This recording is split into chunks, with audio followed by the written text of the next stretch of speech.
Hi everybody, hope you're all doing well. This week's project is potato printing. I wanted just to do something simple with you and I knew you were likely to have potatoes at home, so this is a good, fun, simple project, and the aim of it is just to, again, create more pages for your library of paper, and then we're going to use them down the line for collage. So first of all, any old potato will do. I've kept mine fairly small because I want to use them for collage. I want to keep it quite interesting and compact. So also when you're cutting up the potatoes, keep it simple. Straight lines are much easier than cutting a curve. But when you have cut your shape out, for example, I did a square, that was my first print.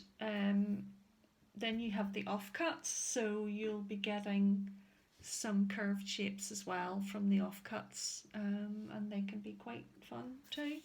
So yep, keep the shapes simple. Here is my squares that I did, and you know, you can sort of put them down in different ways. You can add different colours, you can layer it up.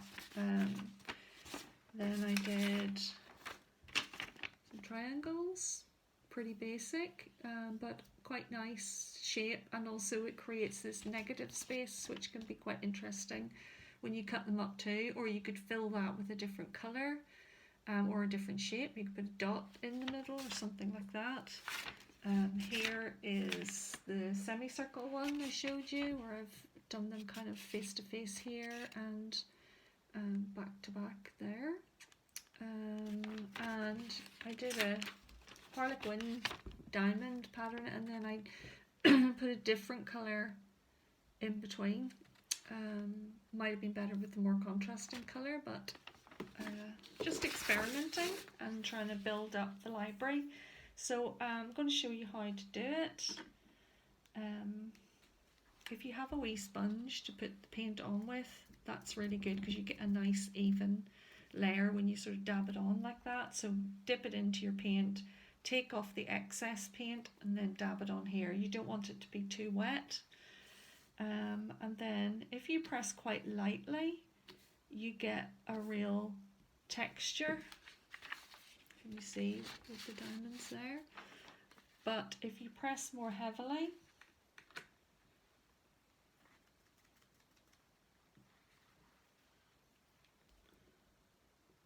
you can get it a bit more solid. So it just depends what you're after. You can see it's a wee bit more solid on the second row, and you can lay the patterns down in all sorts of different ways. So this is the semicircle. So you can just do, oh, they're quite solid. And then you can do it the opposite way.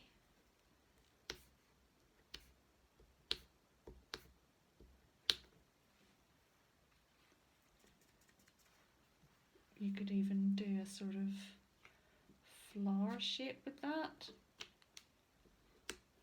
You keep going round in a circle. Doing this very badly, just to give you an idea.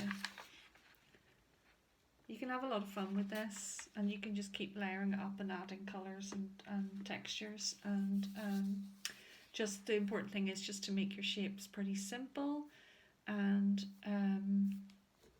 keep it smallish because you don't want big massive potato prints if we're going to be cutting them up. Okay, I hope you have fun with it, and I'll see you next week. Bye!